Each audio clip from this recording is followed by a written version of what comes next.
They called them the world's floating palaces. Gleaming brass, white decks, velvet lounges, ships so grand they looked more like hotels than war machines. Yet these were not luxury liners. They were the pride of France's navy at the dawn of the 20th century. The French pre-dreadnoughts, magnificent, confusing, and ultimately doomed by the very elegance that once defined them. Imagine the year is 1900. The Belle Époque is in full bloom. Paris glitters with light and confidence. France, still haunted by its defeat in the Franco-Prussian War of 1870, dreams of glory on the seas. Shipyards along the Atlantic coast roar with hammers and steam. The French Navy, La Marine Nationale, is determined to show the world that France will not be humiliated again. And so, they build. Steel hulls rise from the water like cathedrals. The designers, obsessed with beauty and national pride, shape their ships with almost artistic care. Curved lines, ornate bridges, intricate decorations.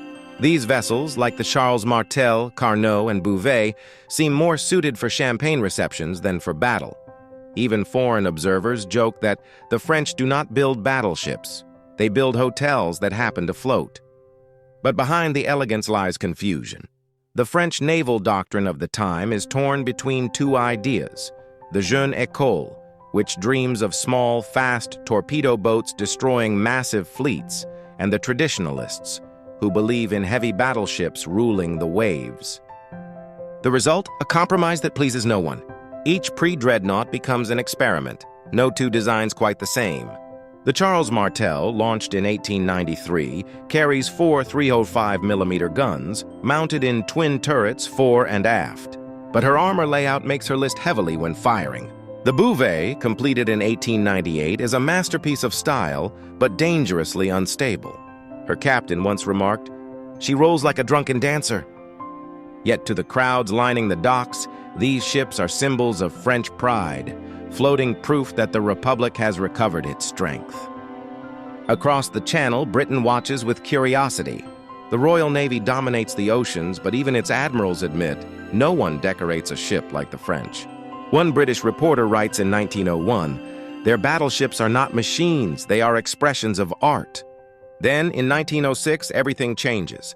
The Royal Navy launches HMS Dreadnought, faster, larger, and armed with 10 massive guns. In an instant, every ship before it becomes obsolete. The French pre-dreadnoughts, once the pride of Europe, are now relics, floating antiques. The hotels of the sea now stranded in a world moving too fast for them. Still, they serve. When war erupts in 1914, the French fleet mobilizes in the Mediterranean. Their mission: contain the powerful Austro-Hungarian navy and keep the sea lanes open for troops and supplies. Among them sails the Bouvet, her white hull now painted gray, her decks stripped of luxury, her rooms filled with sailors instead of officers' wives and politicians. On the morning of March 18, 1915, the Allied fleet moves into the Dardanelles, the narrow strait leading to the Ottoman capital, Constantinople. It is a desperate gamble to force the strait with sheer naval power and knock the Ottoman Empire out of the war. French and British ships steam forward in formation, their guns thunder across the water. The Bouvet takes her place in the line, firing shell after shell at the Turkish forts that cling to the cliffs. Then, disaster. At 1:58 p.m., a violent explosion rips through her hull. The sea swallows her in less than 2 minutes. Out of more than 600 men, only 65 survive. No one is sure what happened. A shell hit? A magazine explosion? Later, divers discovered the truth. The Bouvet struck a mine, planted by the Ottoman mine layer Nusret just hours B. The once beautiful ship now lies twisted on the seafloor. Her chandeliers shattered, her engines silent. The hotel had gone to war and lost. The tragedy of the Bouvet is the story of an entire era. The French pre-dreadnoughts were built for an age of ceremony, not for the brutal industrial war that was coming. They represented a nation searching for identity between art and steel, between pride and practicality. Even in their downfall, there was poetry. When divers later explored the wreck of the Bouvet, they found fragments of polished woodwork still intact. Proof that someone, somewhere, had cared more about beauty than about survival. The war would claim others too. Gaulois, Suffren, Iéna. Some were lost to torpedoes, others to accidents or obsolescence. Their names faded from the headlines, their remains rusted beneath the waves. Yet each one carried a piece of France's restless spirit, daring, flawed, but unforgettable. After the war, when new battleships replaced the old, the French finally embraced simplicity.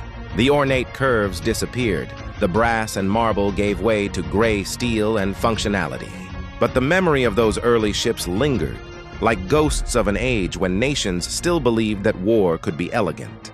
Today, if you visit the naval archives in Toulon or Brest, you can still find the plans, drawn with the precision of an artist's hand. Delicate lines, flourishes, almost romantic. Look closely, and you can sense the dream behind them, that a ship could be both beautiful and deadly. But war is never beautiful. It destroys what it touches, even the art we try to build upon it. The French pre-dreadnoughts remind us of that contradiction. They were marvels of design and failures of doctrine.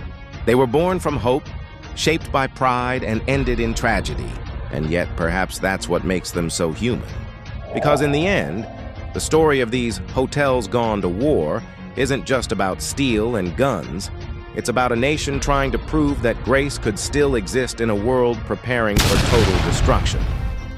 And as the waves roll over the silent wrecks, one can almost imagine the ghosts of sailors walking polished decks that no longer exist. A final echo of elegance in a century that would soon forget what beauty in war ever meant.